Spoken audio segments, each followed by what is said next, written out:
Tag आपने लगा रखा है, मैंने देखा आपके भाई इंस्टा बायो में दर्द का देवता, वो किसने दिया?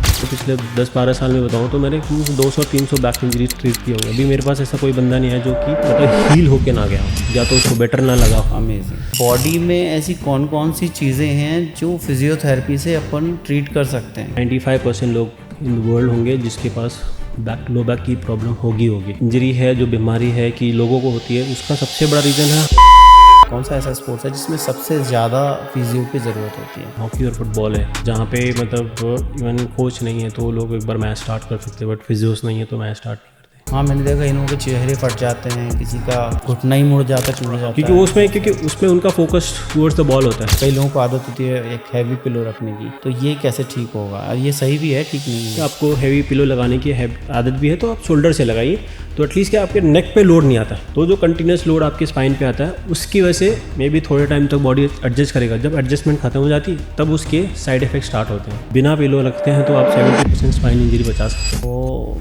व्हील चेयर तक चला जाता है, फिर उसके बाद वहाँ से वापस उसका माइंडसेट रिकवर करना और फिर ओलंपिक में जाना, फिर वो मेडल लाना देश के लिए। तो इसमें भी फिजियो का रोल होता है काफ़ी हद तक। बहुत विकास कृष्ण करके एक बॉक्सर है, टोक्यो ओलंपिक से पहले वाला, he was in terrific form. मतलब ही वॉज सस्पेक्टिंग कि उसको गोल्ड आएगा, बट जस्ट 10 दिन पहले उसको शोल्डर में स्लैप क्लियर हो गया जिसकी वजह से ही गोल्डन डे। सबसे बड़ा चीज़ होता है कि आप जो दर्द में है ना, आपने उसके कॉन्फिडेंस को जीत लिया ना, तो 60% चीज़ें वहीं पर ख़त्म हो जाती हैं। जैसे जैसे आप 30 के ऊपर बढ़ते हो, चाहे वो कोई भी हो, सबको थोड़ा सा हल्का सा घुटनों के दर्द की शिकायत होने लगती है, नी पेन की शिकायत होने लगती है।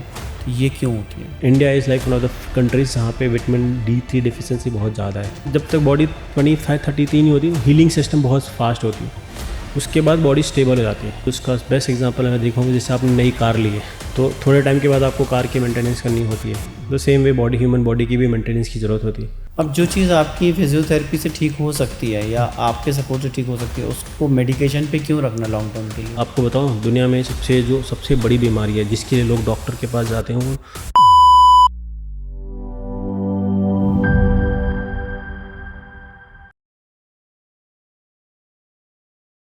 दोस्तों, स्पोर्ट्स की दुनिया ना हमें बहुत चकाचौंध भरी लगती है। ग्लोरी, फेम, नेम सब कुछ होता है, लेकिन ना एक चीज़ बड़ी कॉमन होती है ये सब जो स्पोर्ट्स के पीछे, वो है दर्द। और इस दर्द से जो है, चाहे वो खिलाड़ी किसी भी कैटेगरी का हो, किसी भी स्पोर्ट्स का हो, वो ज़रूर गुजरता है। और ये दर्द जो हील करता है वो होता है एक फिजियो। आज के हमारे जो गेस्ट हैं वो हैं डॉक्टर अरविंद यादव। अरविंद यादव वो हैं जिन्होंने काफ़ी सारे ओलंपियंस को हेल्प किया है ओलंपिक के वो गोल्ड मेडल लाने के लिए, जिनके बाद उन्होंने देश का नाम रोशन किया है। क्योंकि देखिए, एक खिलाड़ी जो होता है वो अपनी पूरी ज़िंदगी लगा देता है स्पोर्ट्स को बिल्ड करने में, लेकिन उसके पीछे बहुत सारी मेहनत होती है, ग्राउंड के अंदर, जिम के अंदर, ट्रेनिंग के अंदर, और उस समय होता है असली दर्द। तो अरविंद जी जो है ना, उसी दर्द का इलाज करते हैं, उस दर्द से उसको बाहर लाते हैं, मेंटली भी फिजिकली भी। तो स्वागत है आज के हमारे पॉडकास्ट में अरविंद भाई आपका। Thank you so much for coming. धन्यवाद आपका कि आपने इतना कीमती वक्त दिया मुझे आने के लिए। और शायद हम काफ़ी टाइम से बातचीत कर रहे थे बट हमारा मिलना नहीं हो पा रहा था। नहीं, वी आर तो happy to finally host you. हम मिल रहे हैं। Thank you so much for coming. असल में होता क्या है ना कि हम जानना चाहते हैं कि हमारा क्या है, लिविंग वायरल में ना हम हर सेगमेंट कवर करते हैं। रिसेंटली हमने काफ़ी ओलंपियंस को भी होस्ट किया है, तो what we want to know is the actual site of कि ओलंपिक्स का, कि आप भी कैसे इनको हील करते हो। ओलंपियंस हैं, बहुत लंबी जर्नी होती है। देखिए, अभी सबको लगता है ओलंपिक्स आता है 15 दिन के लिए, बट हाँ। उसके पीछे की जो प्रिपरेशंस होती हैं, वो एक खिलाड़ी जो प्रिपेयर करता है वो बहुत बचपन से स्टार्ट हो जाता है। मे बी जब वो स्टार्ट करता है तब वो ऐसा लगता है कि बहुत सारे खिलाड़ियों का ड्रीम नहीं होता है कि ओलंपिक खेलना, बट बहुत सारे लोग होते हैं कि वो छोटे छोटे ड्रीम्स लेके फिर वो अचीव करते हैं, फिर ओलंपिक क्वालिफाई करते हैं।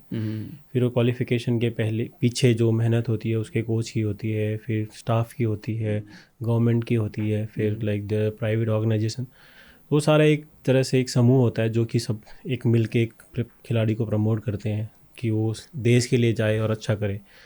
तो और एक वो अपनी कहावत है कि बोलते हैं ना, कोई भी देश का सीना तब ऊंचा होता है जब तिरंगा ऊपर होता है।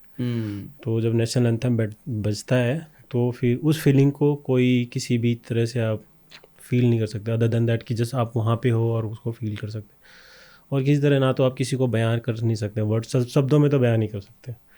वो फीलिंग बहुत ही अजीब, हाँ अजीब। और ज़्यादातर लाइमलाइट जो होती है ना अरविंद भाई, वो ज़्यादातर लाइमलाइट चली जाती है जिसके कंधे, जिसके गले में वो मेडल है, और जिसको वो दिखाया जाता है, पूरा कैमरा उसकी तरफ है, भाई मेडल जीत के लाया है, लाइमलाइट तो वहीं चली जाती है। देखिए ऐसा नहीं कि सिर्फ जो मेडल लाता है वही मेहनत करता है और वही हाईलाइट होता है। बहुत टाइम पे होता है ना कि जो जो लोग मेडल नहीं लाते, कुछ अचीव नहीं कर पाते, बहुत सारे ऐसे एथलीट हैं जो बहुत ही टैलेंटेड हैं। तो इन सब में मैं मानूंगा कि किस्मत का भी बहुत बड़ा हाथ होता है, कि जिसके हाथों होता है कि जीतते जीतते भी हार के या आते हो। हाँ, लास्ट मोमेंट तो उन सब चीज़ों में ऐसा नहीं कि उन्होंने प्रिपेयर नहीं किया होता है, उन्होंने भी प्रिपेयर किया होता है, बट बहुत सारी जो लर्निंग्स होती है ना, जो जीत नहीं पाते उनके पास ज़्यादा होती है। बट सबसे बड़ा दुर्भाग्य होता है कि उनको कोई पूछने वाला नहीं होता कि आपकी प्रिपरेशन कैसी थी और आप इस हार के बाद आपके साथ क्या हो रहा है। क्योंकि सब लोगों को जीत की खुशी मनाने में सब लोग सिर्फ उसको वाहवाही देते हैं, बट जो लोग मेडल नहीं ला पाते उनको अप्रिसिएट करना छोड़ देते हैं, जिसकी वजह से लगता है कि बहुत टाइम पे जो लोग मेडल नहीं लाते फिर उनको डिमोशन होता है, फिर उनकी फीलिंग चली जाती है कि हाँ इतना मेहनत के बाद भी हम वो अचीव नहीं कर पाए कुछ चीज़ों से। तो जो अभी पिछला ओलंपिक जो पेरिस में हुआ था, देखा रह गया कि हमारे कुछ तो 15-20 मेडल थे जो ब्रॉन्ज में हार गए। तो वो जो मेडल्स थे कि बहुत करीब थे और चले गए, तो उसका जो दर्द होता है वो खिलाड़ी बहुत देर तक उसको भुला नहीं पाता, क्योंकि उसके लिए लगता है कि हाँ यार डिप्रेशन में चला जाता है। डिप्रेशन नहीं बोलते, बट उसकी जो मेहनत होती है ना उसका परिणाम नहीं मिलता। फिर उसको उस चीज़ से निकलने के बाद फिर लोगों की मदद लगती है, आसपास वालों की, कि भाई हाँ हम इस चीज़ को कैसे भुलाएं और फिर अगले मुकाम के लिए प्रिपरेशन करते हैं। वो चीज़ें काफ़ी इमोशनल होता है एथलीट के करियर में। तो यहाँ आपका रोल कहाँ आता है? देखिए हमारा जो बीइंग अ फिजियो, हमारा जो रोल होता है कि हम उसमें उस चीज़ के लिए उतना नहीं कर सकते, क्योंकि हम जब एक फिजियो होता है, जो एक स्टाफ होता है, वो भी उस चीज़ से इतना ही इमोशनली जुड़ा होता है जितना एक एथलीट होता है। क्योंकि वो एक बॉन्डिंग होती है, वो बॉन्डिंग ना तो आप किसी को शेयर कर सकते हो ना कुछ, क्योंकि वो जो एक इमोशनल अटैचमेंट होता है ड्यूरिंग दैट फेज़, वो फेज़ काफ़ी अलग होता है। फिर वहाँ पे सिर्फ कोई इंसान कुछ नहीं सोचता, सिर्फ ये मोटो होता है कि हाँ हमें देश का नाम ऊपर करना और ये मेडल लाना है। तो भले से खिलाड़ी वो मेडल जीतता है, बट उसके साथ साथ वो पूरा जो रिजल्ट होता है उसको पूरा कम्युनिटी, जैसे जो पर्टिकुलर गेम होता है, जैसे आर्चरी हुआ, शूटिंग हुआ, बॉक्सिंग हुआ, वो सबको जाता है, वो सबको रिप्रेजेंट करता है। तो वो जीत पूरे उस चीज़ की होती है, समुदाय की होती है कि हाँ ये मेरा खेल ऊपर बढ़ रहा है, तो मेडल उस चीज़ को जाता है। तो उसमें फिर कोई पर्सनल अटैचमेंट नहीं होती, वो एक तरह से पूरा एज अ ग्रुप आप फेल होते हो, एज अ ग्रुप आप जीतते हो। हमने देखे वो वीडियोस जहाँ पे आपको भी पीएम मोदी जो हैं वो अप्रेज कर रहे हैं, पीठ थपथपा रहे हैं, वो हमने देखा है वीडियो। तो ऐसा नहीं कि मतलब आप कह रहे हो कि अप्रेजल नहीं मिलते हैं या फिर तारीफ़ नहीं मिलती है? देखिए वो तारीफ़ ऐसे, क्योंकि देखिए वहाँ पे जब मिलने के बाद उनके लिए तो कोई अलग मेडल जीतने वाले ना जीतने वाले ऐसा तो उन्होंने किसी के साथ डिफ्रेंशिएशन नहीं किया, क्योंकि हर एक कोई सेम कंपटीशन में जाता है और सेम प्रिपरेशन के साथ जाता है, और कोई यहाँ से इसलिए नहीं जाता है कि मुझे सिर्फ जाना है और आना है।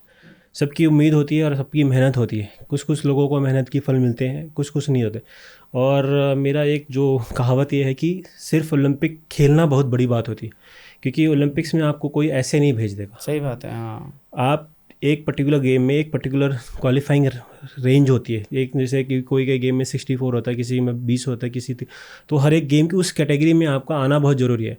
वो आप टॉप मतलब वर्ल्ड के 32, 30, 64 एथलीट में होंगे तो ही आप ओलंपिक खेल पाएंगे। कभी कभी होता है कि आप बहुत अच्छे भी हो, बट आपका जो क्वालिफाइंग का मार्क्स होता है, may be because of injury, because of other reason, आप क्वालिफाई नहीं कर पाते। तो ओलंपिक्स में क्वालिफाई होना भी एक बड़ी बात है, और Olympic medal is always a luck, always a luck मतलब। अच्छा एक बात बताइए, एक बंदा है जो इंजर्ड हो गया है, किसी भी गेम में ले लेते हैं, XYZ गेम में ले लेते हैं, और अब आपके पास ना ओलंपिक का उसका जो राउंड है या गेम है वो बहुत ज़्यादा दूर नहीं है, तो उस बीच में आपके ऊपर बहुत प्रेशर होता होगा ना कि इसको इतनी जल्दी आपको हील करके देना है। देखिए बहुत टाइम पे ये होता है कि जब आपको अपने काम पे भरोसा होता है तो सर्च सिनारियो पता होता है कि इसकी ड्यूरेशंस क्या होते हैं। बहुत कुछ गेम होते हैं जो हाई कॉन्टैक्ट गेम होते हैं, जहाँ पे लगता है कि इसकी फ़िज़िकल डिमांड ज़्यादा है और वहाँ पे चीज़ें नहीं होती। तो अभी बहुत सारे जो साइंटिफिक अप्रोच काफ़ी बढ़ गई है, तो उसमें जितना हम मिनिमाइज़ कर सकते हैं कि हम कर सकते हैं, कोशिश करते हैं। बट अभी बहुत सारी जहाँ पे लेग कम्प्लीटली टीयर है, कुछ चीज़ें लिगामेंट्स टूट गई है, उस जगह पे कभी कभी एथलीट को सफ़र भी करना पड़ता है। तो वो डिपेंड करता है, बट जब बहुत सारी चीज़ें हैं कि मैनेजेबल जो चीज़ें हैं हम कर सकते हैं और करने की कोशिश करते हैं। तो जो नॉन कॉन्टैक्ट स्पोर्ट्स होते हैं जहाँ पे लाइक कि लगता है कि उसकी वजह से इंजरी, तो वो सारी चीज़ें मैनेज हो जाती हैं। उसमें आपका स्किल बहुत मैटर करता है, तो आप कितने स्किलफुल हो और लाइक आपके एथलीट का आपके ऊपर ट्रस्ट कितना है, वो काफ़ी मैटर करती है। तो एक कॉम्बिनेशंस होता है आपके सिनारियो का। तो उसमें जैसे आप लंबे टाइम से एक एथलीट के साथ काम कर रहे हो, तो एक सिस्टम होता है आपके कोचेज़ का, साइंटिफिक स्टाफ का और एथलीट का, तो वो एक ट्रस्ट प्रोसेस में काम होता है, तो काफ़ी अच्छा होता है। जैसे कि पिछले टोक्यो ओलंपिक्स में बात करूँगा तो बजरंग का, तो बजरंग ओलंपिक्स के जाने से अराउंड, बजरंग पुनिया, हाँ, अराउंड 1-1.5 महीने पहले उसकी नी में इंजरी हो गई थी। किसी को एक्सपेक्टेशन नहीं था कि उसकी मेडल्स आएंगे, बट उसका जो अप्रोच था रेसलिंग का वो पहले अटैकिंग था, बट उसने उसको चेंज किया 1.5 महीने में, वो डिफेंस रोल में गया। उसने सारा मैच वैसे सिर्फ डिफेंस करके आखिरी के मतलब 30 सेकेंड, मतलब 1 मिनट में उसने सारा मैच जीता।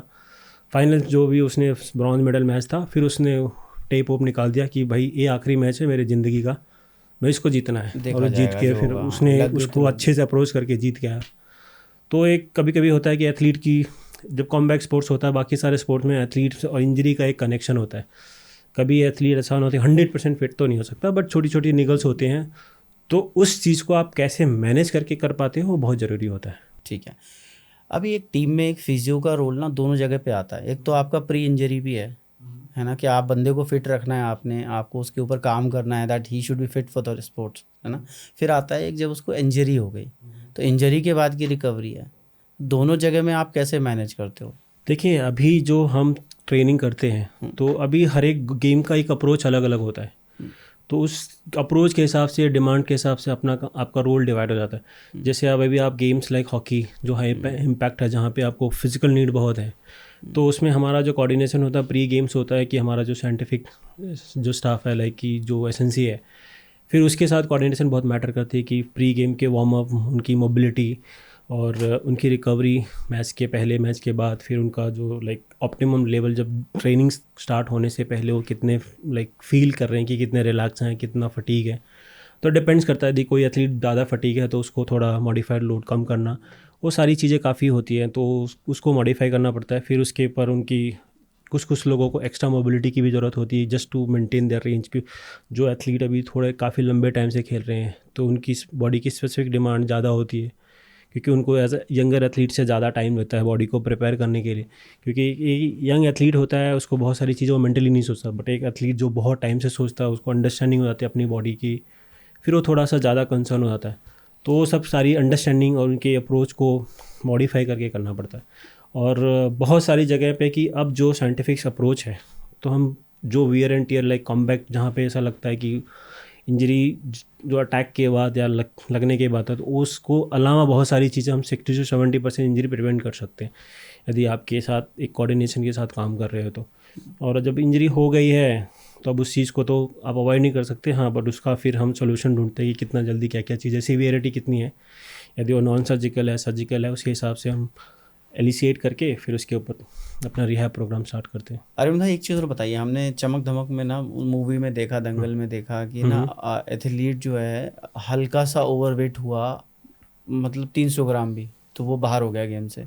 तो इसमें भी फिजियो का काम होता है कि वो उसको वेट कम करने में मदद करेगा, या कुछ और एक्सरसाइज बताएगा, या? देखिए, वो अभी जो वेट का सीन होता है वो मोस्टली एथलीट अपने आप से करता है, अच्छा। क्योंकि उसमें एग्जैक्टली उसको पता होता है कि कितनी training like before the game, कितना दिन पहले उसको कट डाउन स्टार्ट करना है।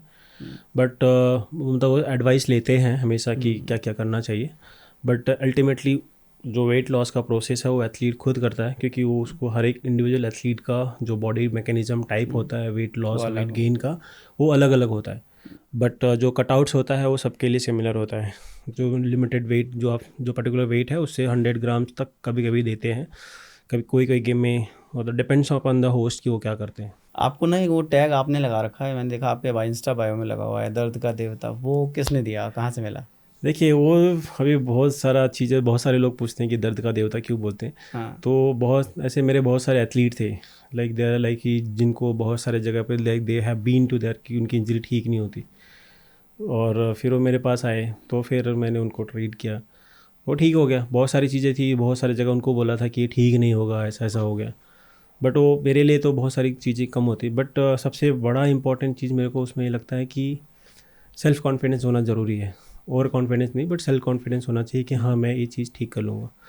और सबसे बड़ा चीज़ है इन सब में, मैंने जो अभी मेरे 10-12 साल के एक्सपीरियंस में सीखा कि सबसे बड़ा चीज़ होता है कि आप जो दर्द में है ना, उसके आपने उसके कॉन्फिडेंस को जीत लिया ना, तो 60% चीज़ें वहीं पे ख़त्म हो जाती हैं। क्योंकि हाँ, वो ठीक है। इंसान फिज़िकली कम पेन में होता है, मेंटली ज़्यादा होता है। क्योंकि कोई भी पेन जब यदि 2 हफ्ते से 3 हफ्ते से ज़्यादा हो जाता है तो मेंटल ज़्यादा हो जाता है। फिर वहाँ पे उसको हर चीज़ में यही लगता है कि ये दर्द कब जाएगा, कब जाएगा, कब जाएगा। साइकोलॉजिकल इफेक्ट, साइड तो इफेक्ट्स। फिर वो जब उसको वो अप्रोच से जब वो कम हो जाता है ना, यहाँ से रिलैक्स हो जाता है ना, फिर उसको लगता है कि हाँ मैं ठीक हो जाऊँगा। तो उन सब चीज़ों के बीच में फिर आई उन्होंने थिंक समहाउ बॉडी भी वो रिएक्ट करती है अंदर से आके, आपको हेल्प करती है जब आप बॉडी बहुत रिएक्ट करती है। जब हाँ, आप पॉजिटिविटी की तरफ जाते हो क्योंकि कि वो देखिए ठीक हो। एक प्रोसेस है कि जैसे अब सबसे इम्पोर्टेंट चीज़ आपको बताऊं कि दुनिया में कोई भी चीज़ है, जैसे आपको कुछ भी हुआ है, जब तक चीज़ें आपके अवेयरनेस में नहीं है तब तक आपको कुछ फ़र्क नहीं हाँ, पड़ता। पता ही नहीं बट जैसे आपके ब्रेन को पता चला तो वो सारे फंक्शन उस चीज़ में रिएक्ट करना स्टार्ट हो जाते हैं। उस रिएक्शन के बाद फिर सब चीज़ें बहुत सैटर्ड हो जाती है।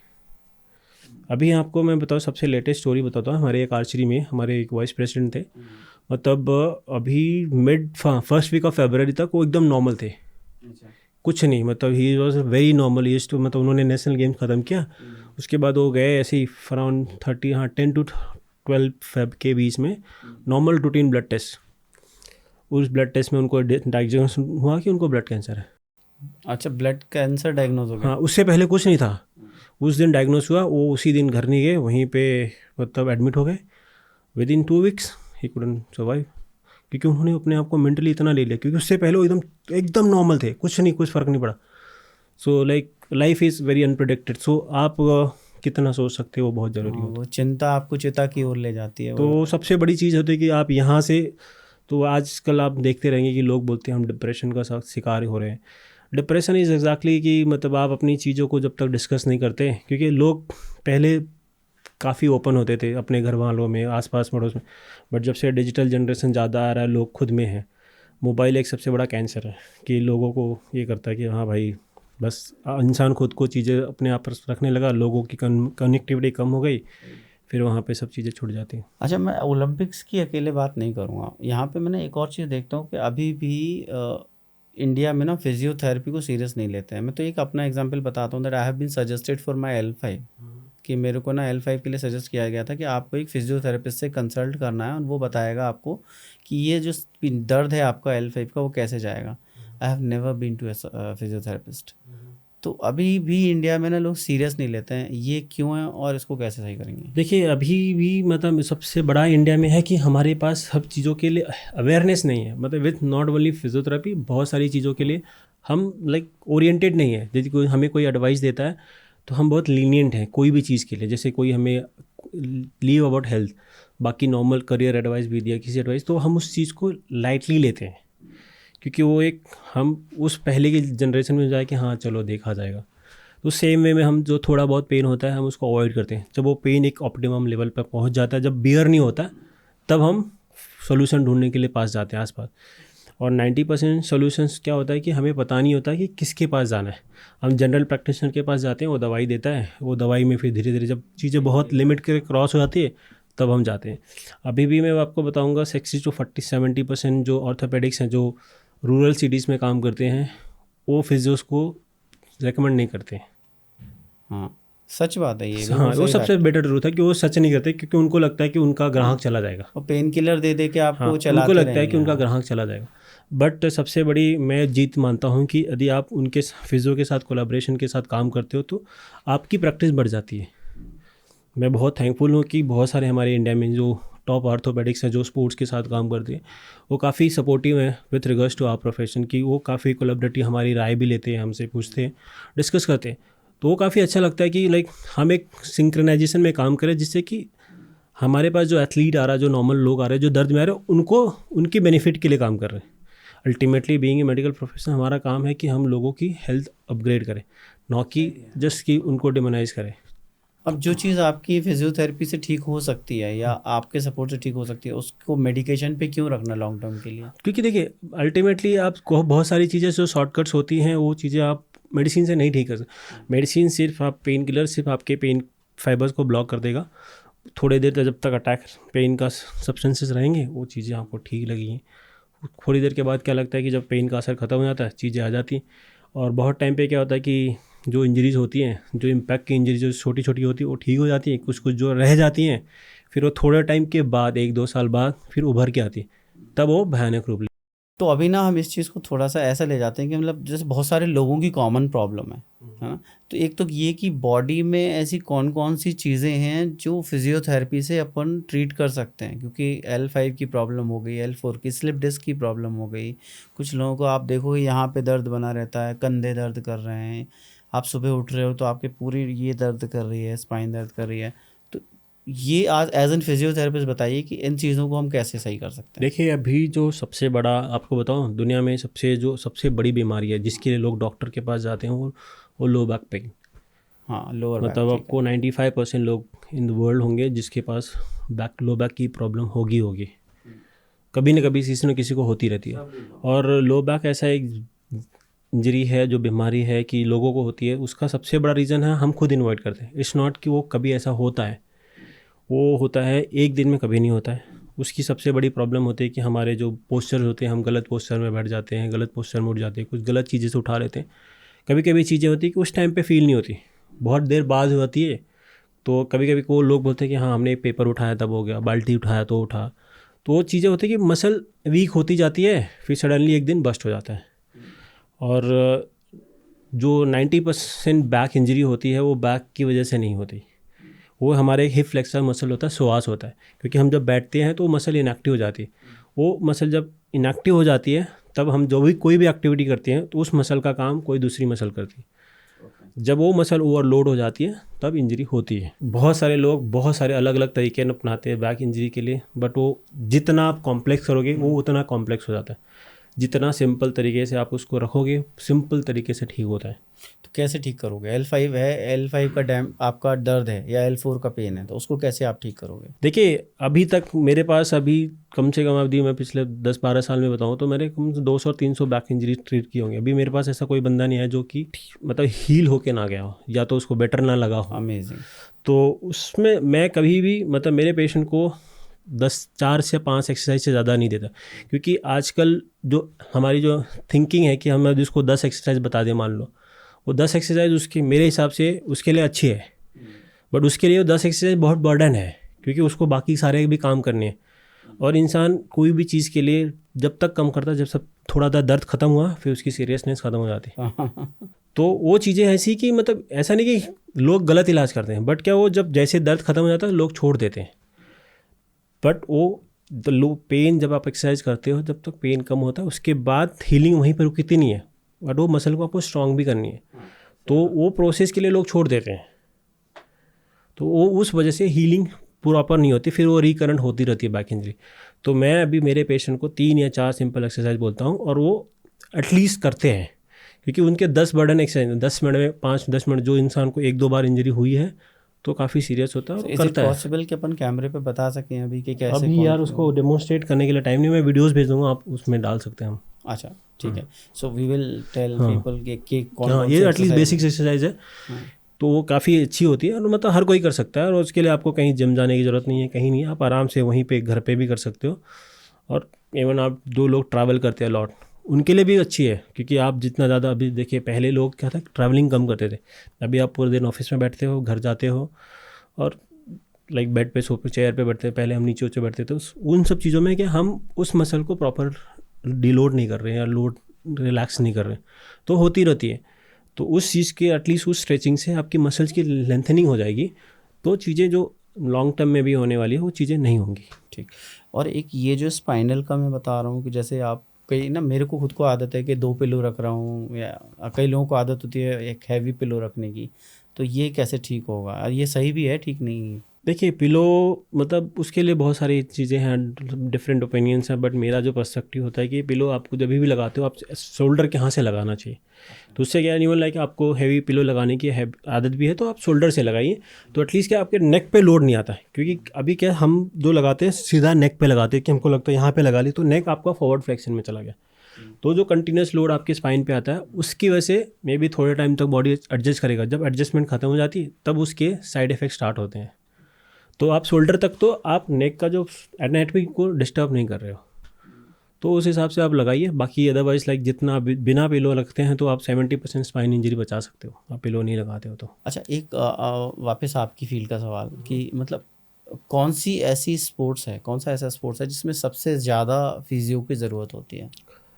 देखिए जितने भी कॉम्बैट स्पोर्ट्स हैं उसमें ज़रूरत होती है। अब जैसे अभी आपको हॉकी बताओ, हॉकी और फुटबॉल है जहाँ पे मतलब इवन कोच नहीं है तो लोग एक बार मैच स्टार्ट कर सकते हैं, बट फिजियोस नहीं है तो मैच स्टार्ट नहीं करते।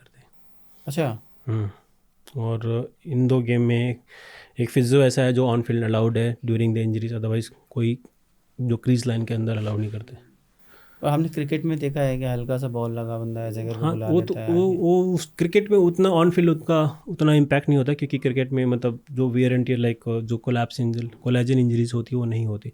बट फुटबॉल में क्या है कि लाइक फुटबॉल एंड हॉकी में है कि टोटल 20 प्लेयर मतलब फील्ड पे होते हैं और वो कहीं से भी आ सकते हैं, तो उसमें काफ़ी मतलब रिस्की होता है। सीरियस इंजरीज सीरियस होती है। इंजरीज के चांसेस हैं, like you have to be very alert on the field during the matches. हाँ, मैंने देखा इन लोगों के चेहरे फट जाते हैं, किसी का घुटना ही मुड़ जाता है, टूट जाता है बहुत क्योंकि सारे। उसमें उनका फोकस टूवर्ड्स द बॉल होता है, टुवर्ड्स तो द बॉल, कभी कभी हाँ, क्या किकिंग द बॉल। कोलाजन्स हो जाते हैं तो काफ़ी इम्पैक्ट होती है। रग्बी में काफ़ी होता है, रग्बी मतलब रग्बी वो तो कबड्डी, ये हाँ मारते हैं, शोल्डर ही मारते हैं कबड्डी पूरा। में होते हैं, जिसके ऑन फील्ड बहुत आपको like being a physio you have to very alert during की कब किसी को कुछ भी ना हो जाए। अदर बाकी सारे गेम में तो मतलब जैसे बाकी अदर कॉम्पैक्ट हुआ, रेसलिंग हुआ, बॉक्सिंग हुआ, तो इसमें ब्रेक टाइम मिलता है आपको कि एटलीस्ट आप देख सकते हो कि हाँ जब होता है तब होता है। ओके भाई, एक मूवी आई थी सूरमा करके, देखी है आपने? हाँ जी, हाँ जी। उसमें ना कैरेक्टर रहता है, वो व्हील चेयर तक चला जाता है, फिर उसके बाद वहाँ से वापस उसका माइंडसेट रिकवर करना और फिर ओलंपिक में जाना, फिर वो मेडल लाना देश के लिए। तो इसमें भी फिजियो का रोल होता है काफ़ी हद तक। बहुत। देखिए जब इंजरीज के बाद क्या होता है ना, एथलीट बहुत डिमोटिवेट हो जाता है, तो उसको लगता है कि चीज़ें होंगी नहीं होंगी, तो वो एक लंबी प्रोसेस होती है। तो उस प्रोसेस में सबसे फर्स्ट चीज़ होता है कि उसको एक एक स्टेप बाय स्टेप प्रिपेयर करना। तब उसमें उसको लंबी होप दे के आप बोलोगे कि नहीं होगा, तब नहीं होता, तब उसको अच्छी चीज़ें नहीं लगती। जब उसको छोटे छोटे चीज़ें धीरे धीरे आप उसकी छोटी छोटी अचीवमेंट को करते जाओगे तब उसको धीरे धीरे कॉन्फिडेंस आता है, फिर उसको लगता है कि हाँ मैं जो चीज़ें पहले कर रहा था वो करते हैं। बहुत सारे एथलीट है जो इंजरीज होते हैं, लाइक आप देखा रहेगा 2016 ओलंपिक्स में एक जिमनास्ट था, मतलब कोलैप्स लैंड किया, उसके पूरे लाइक टीबिया के 3 पुर्जे हो गए, बट उसने विद इन ईयर उसने कम बैक किया। दीपा करमाकर, जिसको भी एशियल टेयर हुआ था, उसके बाद उन्होंने कम बैक किया, बट अभी अनफॉर्चुनेटली उन्होंने रिटायरमेंट ले लिया। फिर विकास कृष्ण करके एक बॉक्सर है, टोक्यो ओलंपिक से पहले वाला, he was in terrific form, मतलब ही वॉज सस्पेक्टिंग कि उसको गोल्ड आएगा, बट जस्ट 10 दिन पहले उसको शोल्डर में स्लैप टीयर हो गया, जिसकी वजह से ही कुडंट डिड। मतलब उसका ये था कि वो रिंग में गया, बट अब बॉक्सिंग बट एक हाथ इट्स से नहीं वेरी कर सकते। अनफॉर्चुनेट फॉर दीज प्लेयर्स जिनके पास तो कभी पक्का कभी है। होता है हाँ। कि जिसके जिसम आपकी किस्मत में नहीं होता, तो इंजरीज उस टाइम पे जब होती है तो उसके लिए आप कुछ नहीं कर सकते हो। तो ऐसे ऐसे मुद्दे होते हैं। तो वही होता है स्पोर्ट्स में, इधर आप जीतते हो, इधर आप like you create a stories. तो वो स्टोरीज में है कि फिर जब आप जीते नहीं हो तो लोग आपको पूछते नहीं है। भाई एक कॉमन सवाल है कि मतलब एक टीम जाती है जब, तो कौन से वो सेट ऑफ पीपल होते हैं, एक फिजियोथेरेपिस्ट के अलावा, एक ट्रेनर के अलावा, खिलाड़ी के अलावा, कौन से सेट ऑफ पीपल होते हैं जो जाते हैं उसके साथ में? देखिए अभी वो डिपेंड करता है टीम टू टीम्स। जैसे लाइक अभी आर्चरी का सेटअप्स अलग होता है, बॉक्सिंग का अलग होता है, रेसलिंग का अलग होता है, क्योंकि जो जिस गेम में जिस डिमांड को की ज़्यादा ज़रूरत है। जैसे अभी आर्चरी में क्या है कि like we don't need other staff as well as the like जितना कोचेस, साइंटिफिक स्टाफ, जैसे फिजियोस, मैसोस एंड साइकोलॉजिस्ट हो गए। बट वही हुई हॉकी हुई, वहाँ पे आपको एक एनालिस्ट भी लगेगा, एक एसएनसी भी लगेगा, मैसूअर भी लगेगा, क्योंकि there is a big strength of the athlete. तो वो डिपेंड करता है कि, और बहुत टाइम पे होता है कि जैसे भी बड़े गेम्स में होते हैं तो वहाँ पे लाइक नंबर ऑफ स्टाफ बहुत कम ले जाने पड़ते हैं। तो जैसे अभी ओलंपिक्स हुआ, एशियन गेम्स हुआ, तो वहाँ पे लाइक 4 एथलीट पे एक स्टाफ अलाउ होता है। तो इधर दैट वन पर्सन इधर कोई भी हो सकता है, कोच हो सकता है, फिजियोस हो सकता है, ऐसा। तो वो चीज़ों का बहुत मैटर होता है। जैसे अभी पिछले ओलंपिक्स में हम 125 एथलीट के आसपास थे, तो मतलब समझ लो कि around 30 to 40 staff he allow होते हैं। तो उसमें फिर अपना गवर्नमेंट का काफ़ी रोल हो जाता है कि किसको कैसे मैनिपुलेट करते हैं। एक चीज़ और बताइए, आजकल ना जनरली हम देखा है, आप जहाँ तक 30 के ऊपर बढ़ना शुरू होते हो, जैसे जैसे आप 30 के ऊपर बढ़ते हो, चाहे वो कोई भी हो, सबको थोड़ा सा हल्का सा घुटनों के दर्द की शिकायत होने लगती है, नी पेन की शिकायत होने लगती है। तो ये क्यों होती है? देखिए जो 25-30 के बाद क्या होता है कि जो बॉडी का जो एजिंग होता है वो ऑलमोस्ट कंप्लीट होता है। उसके बाद फिर हर साल आप 1% मसल लॉस करते हो, तो उसमें फिर जब तक बॉडी 25-33 नहीं होती, हीलिंग सिस्टम बहुत फास्ट होती है। उसके बाद बॉडी स्टेबल हो जाती है। फिर वहाँ आपका हीलिंग सिस्टम आपके डिपेंड करता है, आपकी वर्क जो लाइफस्टाइल कैसी है उसके हिसाब से हो जाता है। फिर वहाँ पे फिर एक स्टेबिलिटी होने के बाद बॉडी में, फिर जैसे आप जिस प्रोफेशन में हो, क्योंकि वो बॉडी उस 30 साल तक उसी एक फॉर्मेट में काम कर रही है, फिर वो मसल फटिगेबिलिटी होती है। फिर वो फटिगेबिलिटी का एक रीज़न होता है कि वो जो पेन होता है कि लाइक सिम्टम है कि ये चीज़ें बॉडी इस इंडिकेशन दे रही है कि भाई हाँ आप इसके लिए कुछ करो, इधर it is because of nourishment, इधर बिकॉज ऑफ द पेन, तो वो चीज़ें होती है। और लाइक पोस्ट कोविड मैंने जितना ऑब्जर्व किया है कि लाइक लोगों में थोड़ी सी अवेयरनेस आई थी, बट बहुत सारी चीज़ें हेल्थ कॉम्प्लिकेशन भी थोड़े थोड़े आ रहे हैं, क्योंकि जो वैक्सीनेशन की वजह से लाइक जो उसकी सबकी इम्यूनिटी काफ़ी सप्रेस हुई थी, तो उसमें विटामिन डी का बहुत बड़ा इम्पैक्ट है। अब India is like one of the countries जहाँ पे विटामिन D3 डिफिशिएंसी बहुत ज़्यादा है पर पर्सन, और उसको ठीक करने का कोई चारा भी नहीं। देखिए बॉडी बहुत ही लाइक नाम मात्र की D3 क्रिएट करती बनाती है, तो उसके सैचेट्स आते हैं, उसके इंजेक्शंस आते हैं। तो मेरा जो एडवाइस रहेगा लोगों को कि एटलीस्ट साल में एक बार तो D3 चेक किया करो कि कितना है, क्योंकि D3 एक बहुत ही इंपॉर्टेंट रोल क्रिएट करता है आपके फूड सिस्टम में, आपके लाइक डाइजेस्टिव सिस्टम में, इवन लाइक ओवरऑल जो आपकी बॉडी की ग्रोथ में बहुत इम्पैक्ट करता है, क्योंकि आपकी मसल रिकवरी, आपकी हेयर लॉस, स्किन, सब पे का इम्पैक्ट करता है। इवन आप जब भी देखे रहेंगे कि जिसका D3 काफ़ी लो होता है वो काफ़ी अराउज्ड, मतलब सुस्त होता है, उसको सुबह कहीं सो के उठेगा तो उसको लगेगा कि यार बॉडी में कुछ बचा नहीं है, तो दिस आर लो एनर्जी, ये सारे उसके सिम्टम्स हैं। अच्छा, हमें ना जनरली क्या होता है, फिजियो की याद तब आती है जब हम थोड़ी सी प्रॉब्लम में हो तब आती है कि दर्द हुआ तो फिर डॉक्टर को कंसल्ट किया, डॉक्टर ने कहा कि भाई अच्छा डॉक्टर हो, जैसे आपने बताया कि कोई अच्छा डॉक्टर तो आपसे कहेगा फिजियो की सलाह भी ले लो, चलो मेडिसिन तो है ही। लेकिन कोई हेल्दी इंसान है जिसको कोई प्रॉब्लम नहीं, उसको भी फिजियो को कंसल्ट करना चाहिए? ज़रूर करना चाहिए। देखिए आज के, अब आपको बताऊँ, थोड़े टाइम 10-15 साल पहले लोगों को लगता था कि फिजियो सिर्फ इंजरी ट्रीट करता है या कुछ और चीज़, बट अभी जो लाइफस्टाइल स्ट्रक्चर जिस हिसाब से हम आगे बढ़ रहे हैं, जितनी हम एडवांस मॉडर्न फैसिलिटीज़ यूज़ कर रहे हैं, तो कहीं ना कहीं हम लोग अपने आप को लिमिटेड कर रहे हैं हमारी फिजिकल एक्टिविटीज़ से। तो सेम वे एग्जांपल, उसका बेस्ट एग्जांपल मैं देखूँगा, जैसे आपने नई कार ली है तो थोड़े टाइम के बाद आपको कार की मेंटेनेंस करनी होती है, तो सेम वे ह्यूमन बॉडी की भी मेंटेनेंस की ज़रूरत होती है। तो मे बी आप यदि आपको बिना किसी इंजरी के यदि आप एक बार कंसल्ट करते हो, तो मे बी जो कोई प्रिकॉशंस होते हैं, जो कोई फ्यूचर वाली आने वाली इंजरी से आप उसको प्रिवेंट कर सकते हैं। कि बहुत टाइम पे क्या होता है कि लॉट ऑफ पोस्चरल चेंजेस होते हैं, बिकॉज हम पूरा टाइम चेयर पे बैठते हैं, PC पे बैठते हैं, तो उसकी वजह से बहुत सारे मसल्स फटीग होते हैं और वो मसल की वजह से हमारे पोस्चर चेंज हो रहे हैं, तो उसको करेक्ट कर सकते हैं, तो हम इंजरी बचा सकते हैं। वो काफ़ी इम्पैक्ट करेगा आपके जो परफॉर्मेंस, लाइक हम बोलते हैं ना कि पहले हम बहुत ज़्यादा काम कर सकते थे, बट धीरे धीरे लिमिटेड हो जाती है एक्टिविटी, जस्ट बिकॉज कि आपका माइंड और बॉडी का जो कनेक्शन है वो काफ़ी स्टेबल नहीं है, जिसकी वजह से फिर आपकी प्रोडक्टिविटी कम हो जाती है। तो अरविंद भाई, अगर आपको कोई एक चीज़ बदलनी हो अभी फ़िलहाल इंडिया के स्पोर्ट्स सिस्टम में, and you are authorised to do that, क्या करोगे वो?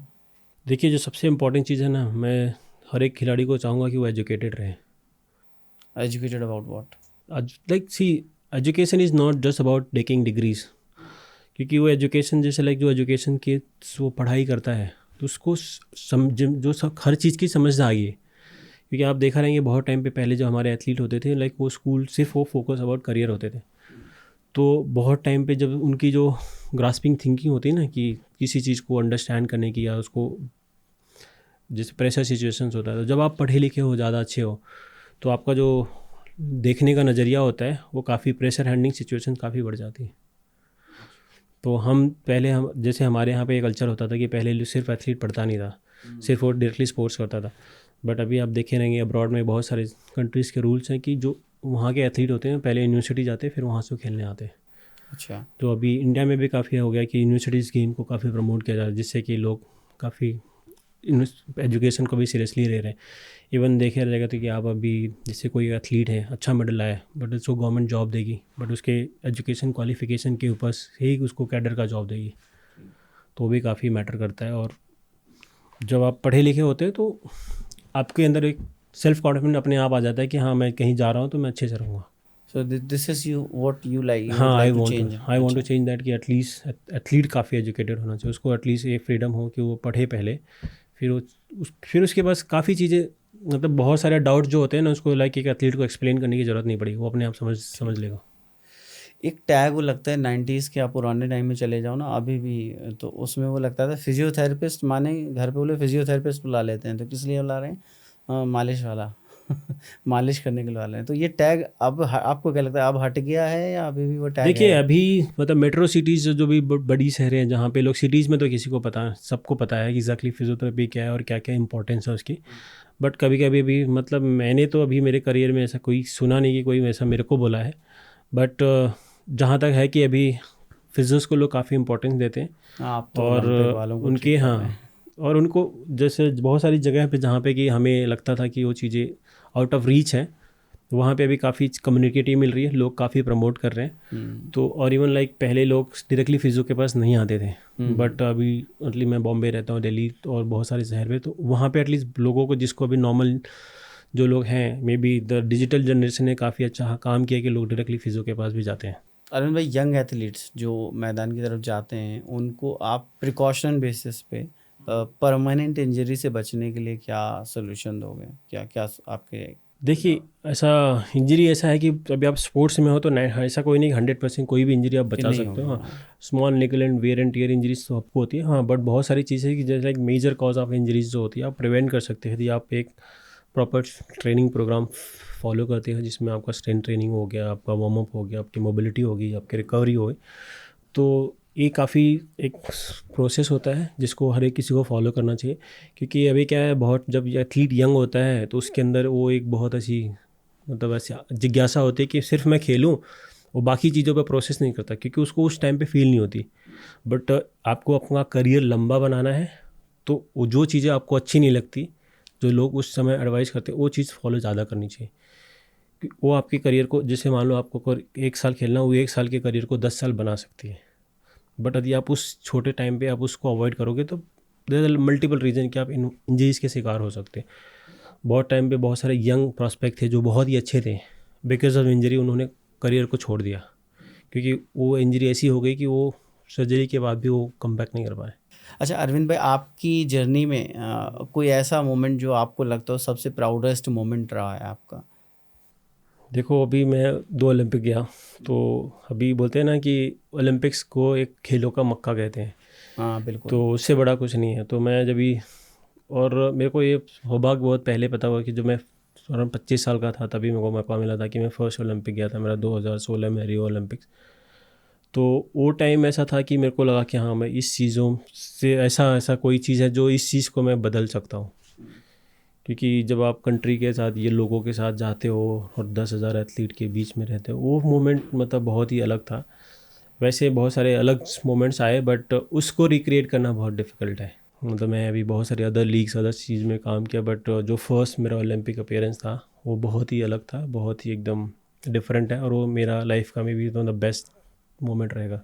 तो आपने कुछ जो फिजियोथेरेपी का फील्ड है, इसमें आप एज एन डॉक्टरेट हैं, तो इसमें इसके लिए अलग से कुछ डिग्री होती है जो देखिए फिजियोथेरेपिस्ट एक लेते हैं? नॉर्मल बैचलर होता है, उसके बाद मास्टर इन फिजियो, लाइक जब भी नॉर्मल बैचलर डिग्री के बाद देयर इज लाइक प्रोग्रेस, मतलब जो आप फिजियोथेरेपी में मास्टर्स करते हो तो उसमें डिफरेंट डिफरेंट होता है। ऑर्थोपेडिक्स होती है, फिर कार्डियो होती है, ऐसे हर एक डिपार्टमेंट होती है। तो एक स्पोर्ट्स का एक अलग होता है, क्योंकि उस रिक्रेटली इसमें हम स्पोर्ट्स इंजरीज के बारे में ही पढ़ते हैं। फिर जैसे जैसे आप काम करने जाते हो तो फिर आपको आपकी स्किल को डेवलप करना पड़ता है, because you are competing with one of the top athletes in वो नेशन। तो उसके लिए आपको काफ़ी प्रिपेयर होना चाहिए कि एक एथलीट को कितना जल्दी आप ठीक कर सकते हो। तो एक एथलीट के चैलेंज से ज़्यादा हमारा चैलेंज होता है कि हमें उसको कितना जल्दी ठीक कर सकते हैं। तो उसमें हम काफ़ी like we try to keep research करते रहते हैं कि हम क्या करें कि उसको जल्दी ठीक कर सकते हैं। तो काफ़ी चीज़ें होती रहती हैं, तो हमें बीच बीच में अपने आप को अपग्रेड करना भी होता है। कैसे आपने वो, आपका डिग्री कंप्लीट हो गया अभी, you are a doctorate now in physiotherapy, so कैसे आप इस तरफ आए, मतलब इस? देखिए मैं इस स्पोर्ट्स में, ऐसा मेरा आने का जो प्रोसेस था बहुत ही एक्सीडेंटल था। हाँ मतलब आई नेवर थॉट कि मैं आऊँगा और डायरेक्टली मैं ओलंपिक्स टीम के साथ जाऊँगा। हाँ, दैट्स बिग हाँ, अचीवमेंट। हाँ, तो मतलब may B I could say कि वो मेरे लिए लक था कि मेरे को जो अर्ली अपॉर्चुनिटी थी वो बहुत जल्दी मिली थी, क्योंकि मैं मुंबई में रहता था, जो कांदिवली का स्पोर्ट्स अथॉरिटी ऑफ इंडिया वो मेरे बगल में था। तो मैं जब पास आउट हुआ था मुझे स्पोर्ट्स का कुछ पता नहीं था। फिर मैं गया वहाँ पे कि तो मैं जॉब, जैसे लोग नए नए होते अनएक्सपीरियंस लोग जॉब ढूंढते हैं, मैं भी ढूंढ के गया। तो फिर वहाँ पे पता चला ऐसा है। तो मेरे एक वहाँ पे डायरेक्टर रविंद्र भंडाकर जी, वो अभी रिटायर हो गए। तो मैं उनको मिला ऐसे ही कि सर ऐसा है, मेरे को कुछ रहेगा तो देख लो। तो उन्होंने बोला ठीक है कोई दिक्कत नहीं, आप आ जाना अगले हफ्ते। अगले हफ्ते मैं गया तो मैंने उनको भी, तो उनको बोला, उन्होंने मेरे को, हाँ मैं उनको कुछ थी थोड़ी बहुत निकल, मैंने ट्रीट किया। फिर उन्होंने बोला कि मैं आपको इंडियन टीम में चांस दूंगा तो करोगे। फिर मैं, तब मेरा पास इतना, मतलब बोलते हैं ना, like I was just graduated athlete, तो मुझे उतना कुछ था नहीं कि भाई ये, उसके लिए तो कितना एक्सपीरियंस चाहिए होता है इंडियन टीम में काम करने के लिए। फिर मेरे को लगा मजाक कर रहे होंगे। फिर वो उनका 2 हफ्ते बाद ट्रांसफ़र हो गया। फिर मैं ऐसे ही, मेरे को तो कुछ था नहीं कि कुछ होगा, बट मैं वैसे ही गया था देखने के लिए कि कुछ हो रहा है नहीं हो रहा है। फिर उन्होंने मेरे को ऐसा बताया कि उनका ट्रांसफ़र हो गया, अब तो यहाँ नहीं है वो, बॉम्बे से उनका ट्रांसफ़र औरंगाबाद हो गया क्योंकि वो दूसरा सेंटर था सही का। फिर मेरे को अराउंड 2 या 3 जुलाई को उनका कॉल आया कि आप औरंगाबाद आ जाओ, मैंने आपके लिए यहाँ पे एक अच्छी अपॉर्चुनिटी रखी है। तो मेरे को भरोसा नहीं था कि कुछ होगा। फिर मेरे सीनियर्स को पूछा कि जो लोग मेरे पहले काम कर रहे थे, उसमें बहुत सारे लोगों ने बोला भाई ऐसे ही पका रहा है, तू शहर छोड़ के जा रहा है, कुछ नहीं होगा। उसमें से एक मेरा, जिसको मैं मेंटर मानता था, उन्होंने बोला देख, जाके कुछ नहीं होगा तो एटलीस्ट सीख के तो आएगा, भले से कुछ नहीं, पैसे नहीं मिलेंगे, एटलीस्ट थोड़े दिन कुछ तो सीख के आएगा। यदि मान ले कुछ मिल गया तो फिर तो सब कुछ अच्छा है, तेरा करियर अभी स्टार्ट नहीं हुआ है, तेरे पास अभी 1-2 साल है एक्सप्लोर करने के लिए, तो करके आ जा। तो फिर मैंने वो बात मानी और मैं चला गया। और वहाँ पे मेरे को फर्स्ट अपॉइंटमेंट मेरी आर्चरी में हुई है। अमेजिंग। तो इसके लिए मेरे को, अभी मैं बहुत सारे गेम में काम किया, बट अभी भी मेरे लिए archery is like one of the top most game, क्योंकि उसने मेरे को जो दिया है वो सारी चीज़ों सर्वोपरि है। पहली जॉब, पहली job like the first sports which made me कि मैं आज जो भी हूँ सिर्फ आर्चरी की वजह से हूँ। एंड फ्रॉम देयर अरविंद भाई टू नाउ कितने साल हो गए अभी ये? मतलब 2013 टू अभी 2015 में 25 में हूँ। लगभग 12 साल हो गए। 12 साल। तो 12 साल में नाउ वेयर यू स्टैंड, मतलब किस लेवल का वो सेटिस्फैक्शन है कि आप अब वो कहाँ से चले थे और कहाँ पर देखिए, आ जब गए? मैं स्टार्ट करा था स्पोर्ट्स में तो मुझे नहीं था कि मैं ये सब करूँगा या इतना सब करूँगा, बट हाँ आज मुझे फ़क्र होता है कि हाँ मैंने इस देश के लिए कुछ किया है। मे भी भले मैं एक स्पोर्ट्स नहीं खेला, हाँ, वो बट डायरेक्ट लाइक नहीं, हाँ लेकिन हाँ, बट इनडायरेक्ट एटलीस्ट मैंने वो लाइफ जी है बिल्कुल। कि एक एथलीट की लाइफ में क्या क्या चीज़ें होती है। लोगों को बाहर से लगता है कि एक एथलीट बहुत मज़े करता होगा, सब कुछ करता होगा, बट उसके साथ जो ज़िंदगी होती है वो बहुत डिफ़िकल्ट होती है और चैलेंज भरी होती है। उसमें बहुत सारे लाइक एथलीट होते हैं जो जेन्युइनली बहुत अच्छा करते हैं, उसमें कुछ होते हैं जिनको सीरियसनेस नहीं होती, कुछ होता है कि जो बहुत ही टैलेंटेड है, तो और कुछ होते हैं कि जिसकी उम्मीद बहुत ज़्यादा होती है, उनको बहुत कुछ कम मिल पाता है जस्ट बिकॉज की कुछ अपॉर्चुनिटी होती है, कुछ वो मिस कर जाते हैं।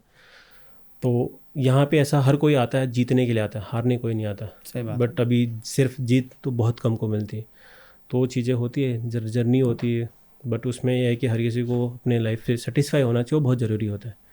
तो मैं अभी मेरे काम से सबसे बड़ा इम्पोर्टेंट कि मैं मेरे काम से सेटिस्फाई हूँ कि मुझे, मैं जो करना था मैं कर रहा हूँ, मेरे साथ मेरे पीछे जो आया वो कहाँ गया उससे मुझे फ़र्क नहीं पड़ता। तो I stop comparing myself with anyone. We are very proud of you कि आप बैक एंड से वो चीज़ कर रहे हो जहाँ से भारत को, इंडिया को वो गोल्ड मेडल लाने के लिए मदद मिलती है, जहाँ से एथलीट्स को मॉरल सपोर्ट मिलता है कि हाँ वो भी हील हो सकते हैं, ठीक हो सकते हैं। Thank you so much for coming to the podcast भाई, बहुत मज़ा आया आपसे बात करके, कुछ चीज़ें जानी, कुछ चीज़ें समझी, अच्छा लगा। होपफुली दर्शकों को भी ये पॉडकास्ट सुनने में मज़ा आएगा, उनको कुछ नई चीज़ें जानने को मिलेंगी। पहले तो कुछ की अपनी पर्सनल प्रॉब्लम्स भी कुछ सुलझेंगी, जिससे आपको ये माइंडसेट क्लियर होगा कि physiotherapy is not just about कि जब आप टूट जाओ तब पहुँचो। फिजियोथेरेपी इज़ कि जहाँ पे आपको पहले भी थोड़ा सा कंसल्ट करना है कि आप उस स्टेज तक ना पहुँचें कि आपको डॉक्टर के पेन किलर्स पे डिपेंड रहना पड़े। तो thank you so much again Arvind भाई। धन्यवाद आपका, आपने हमें इतना बोलने का मौका दिया। लोग जैसे लोगों को बहुत मदद मिलेगी, मैं को जानता हूँ ज़रूर। Thank you so much.